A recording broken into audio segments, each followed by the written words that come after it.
Hello everyone. In this video, I'll be discussing about Satyabrata Ghosh case decided by Supreme Court in 1954. In this case, the defendant was a company who was involved in the development of lands for residential purposes.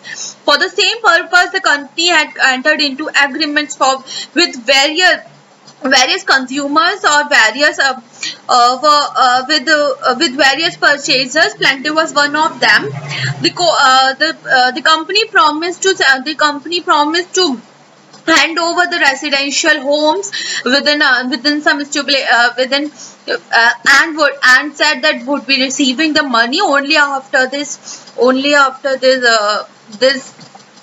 construction work will be completed. But during the construction work, a considerable portion of the land was requisitioned by the government for military purposes during the World War II, and the company gave a notice to the purchaser to treat the contract as cancelled because the performance of contract has become impossible on ground of supervening circumstances. Purchaser means the plaintiff refused to accept the company's contention and hence fine is fueled against him. Now the legal issue was whether the contract of the sale of land was discharged and came to an end by reason of the supervening circumstances which affected the performance of a material part of it. Contention of the plaintiff was very simple. Doctrine of English law relating to frustration of contract has no application to the Section 56 of Indian Contract Act. Even if the English law applies, the circumstances do not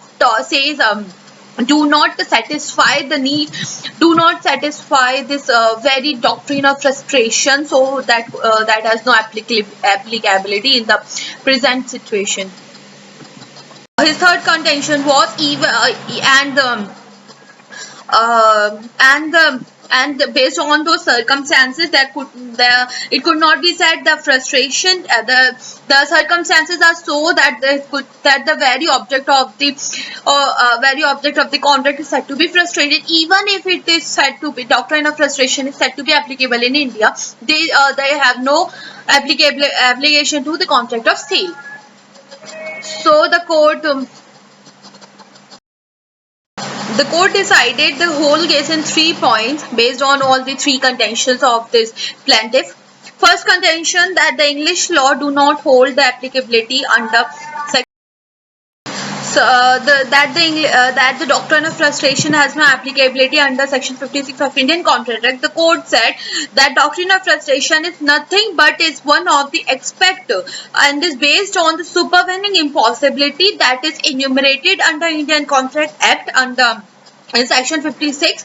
So even if the doctrine of frustration is not very uniform under English law, the Indian Contract Act is very clear and the Indian law is very clear that if the performance of contract has been made impossible or unlawful due to some circumstances that could not have been contemplated by the parties to the contract at the time of entering it,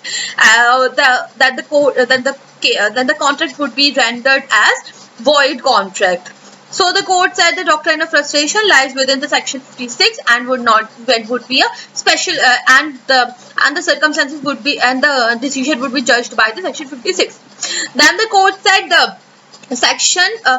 the court said that Section 54 of TPA, Transfer of Property Act, said that all the rules and provisions relating to the contract of a general agreement would have applicability to the terms of a sale deed that has been registered under TPA.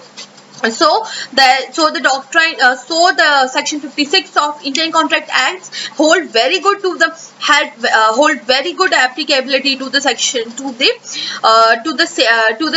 of the contract. So the sale of the contract that was done done between the plaintiff and the defendant company. Now the last question, whether circumstances were not such that the contract is said to be frustrated. So the court held that yes, the circumstances were not that it could be said that the frustration